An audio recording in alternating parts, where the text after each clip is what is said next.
देखिए, Indian economy पर जो है सो कुछ हम लोग डिस्कस कर लेते हैं मेन पॉइंट्स। भारत की राष्ट्रीय आय का आकलन करने वाली संस्था का नाम है राष्ट्रीय सांख्यिकी कार्यालय। पूर्व में केंद्रीय सांख्यिकी संगठन इसका नाम था। स्वतंत्र भारत का पहला केंद्रीय बजट पेश किया था आर के सन्मुख चिट्ठी ने। भारत में आर्थिक सर्वेक्षण के केंद्रीय बजट से अलग कर दिया।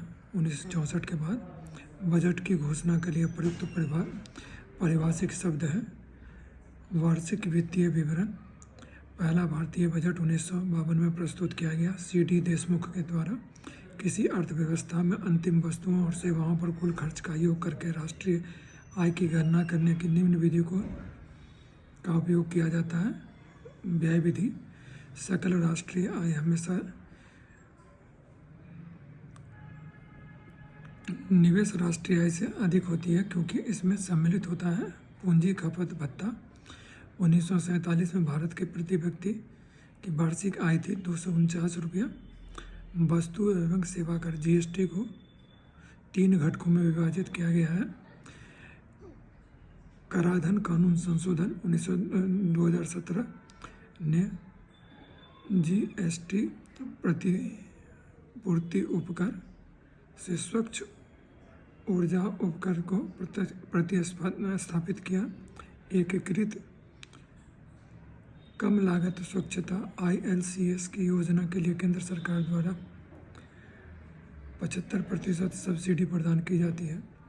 वर्तमान में वस्तु एवं सेवा कर goods and services taxes GST नामक नई कर के लिए उच्चतम प्रतिशत स्लैब है 28%। सामानों के वर्गीकरण के प्रयोग होने वाले सामंजस्य वस्तु विवरण और कोडिंग प्रणाली HS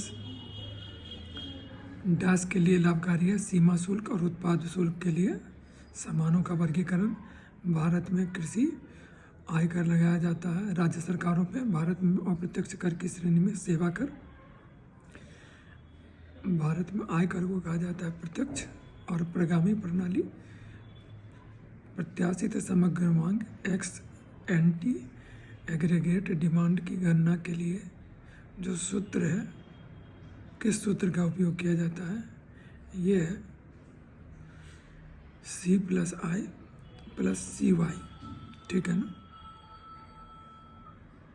माइक्रो इकोनॉमिक्स समष्टि अर्थशास्त्र विश्लेषण से उपभोग फलन कंप्यूटेशन फंक्शन कुल उपभोग डैश के बीच संबंध का वर्णन करता है। सकल राष्ट्रीय आय का यह उत्पादन चक्र क्या कहलाता है जिसमें कम से कम एक उत्पादन कारक स्थिर होता है? वह है अल्पावधि उत्पादन।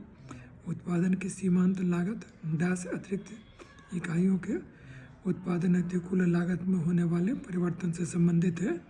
1 से उत्पादन प्रक्रिया में प्रत्युक्त स्वसामित्व वाले आगतों इनपुट्स की लागत का अभिप्राय है। अंतर्निहित लागत इम्प्लिसिट कॉस्ट।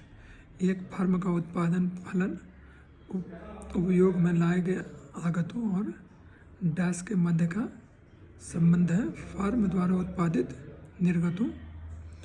किसी अर्थव्यवस्था में समग्र मांग का भाग नहीं होता। जनसंख्या वृद्धि में समष्टि अर्थशास्त्रीय विश्लेषण मैक्रो इकोनॉमिक्स एनालिसिस में सीमांत बचत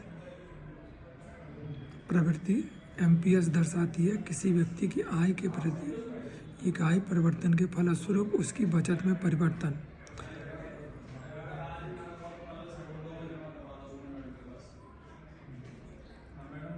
आय में 1 इकाई वृद्धि के परिणाम स्वरूप प्रत्याशित खपत में वृद्धि की दर कहलाती है। सीमांत उपभोग प्रवृत्ति किसी वस्तु या सेवा की एक अतिरिक्त इकाई खरीदने से उपभोक्ता को प्राप्त होने वाले अतिरिक्त संतुष्टि का लाभ उपभोक्ताओं का कहा जाता है। सीमांत उपयोगिता अर्थशास्त्र में कुल परिवर्तनीय लागत प्लस उत्पादित उत्पादन की इकाई औसत परिवर्तनीय लागत कहलाता है।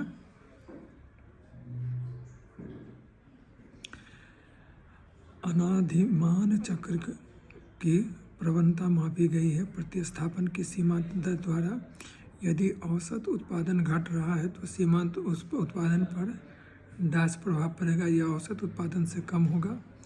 जब तक किसी वस्तु की सीमांत उपयोगिता होती है डैश होती है, तब तक व्यक्ति हमेशा उस व्यक्ति की अधिक मात्रा लेना पसंद करता है। घनात्मकता।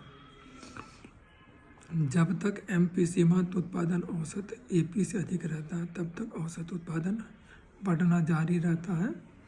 किसी वस्तु की वह मात्रा जो एक उपभोक्ता दिए गए वस्तुओं की कीमत, रुचियां और अनुमानों को निश्चित कर रखते हुए खरीदने को तैयार होता है और क्षमता रखता है, वो उस वस्तु के कहते हैं मांग।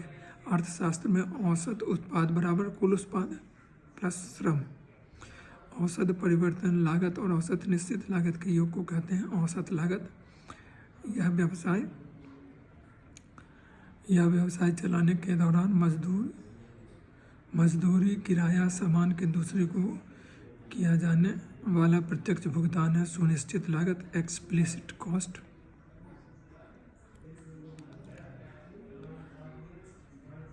वह कीमत जिसमें उपभोक्ता द्वारा खरीदी गई मात्रा उत्पादकों द्वारा आपूर्ति की जाने वाली मात्रा के बराबर होता है, उसे संतुलन कीमत कहते हैं। स्थिर पैमाना का प्रतिफल CRS का उत्पादन फलन की विशेषता है। यह तय होता है सभी आगतों में समानुपातिक वृद्धि के फलस्वरूप निर्गत में भी उसी अनुपात में वृद्धि होती है। उत्पादन के 4 कारक हैं: भूमि, श्रम, पूंजी और उद्यमिता। अल्पकालीन औसत डैश के बराबर होता है औसत परिवर्तित लागत प्लस औसत नियमित लागत। उत्पादन के डैश चरण में सीमांत उत्पाद का वक्र ऋणात्मक क्षेत्रों में गमन करता है। चरण 2 परवर्ती निवेश के उत्पादन की प्रति इकाई के रूप में परिभाषित किया जाता है। औसत उत्पादन को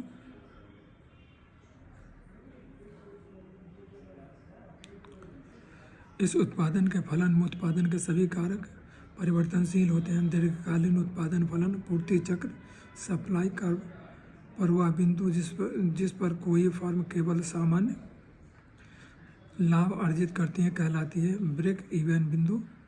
डैश मांग वक्र लोचदार होता है और डैश होने पर भी लोचदार होता है। सीमांत राजस्व का मान धनात्मक होने पर, सीमांत राजस्व का मान ऋणात्मक होने पर। किसी वस्तु की मांग में प्रतिशत परिवर्तन को उसकी कीमत में प्रतिशत परिवर्तन से विभाजित कहा जाता है। मांग की कीमत लोच वह गुणक सिद्धांत जिसमें यह वर्णन किया गया है कि सरकार जितना अधिक खर्चा करेगी अर्थव्यवस्था उतनी समृद्ध होगी, उसको कहते हैं क्रिनमियन गुणक। निवल मूल्य नेट वर्थ का सूत्र होता है निवल मूल्य बराबर परिसंपत्तियां माइनस देयताएं। आर्थिक लाभ कमाने के लिए वस्तुओं व सेवाओं के उत्पादन में उपयोग किए जाने वाले इनपुट को जाना जाता है उत्पादन के घटक के रूप में। किसी चर के नियोजित मूल्य के विपरीत और उसके वास्तविक व सदित मूल्य को कहा जाता है यथार्थ पेरा। डैश के कारण अल्पकालिक सीमांत लागत चक्र डैश आकृति को होना परिवर्तित अनुपात के नियम। अर्थशास्त्र में डैश एक वक्र होता है जो एक ग्राफ पर अंकित होने पर उन दो कारकों के सभी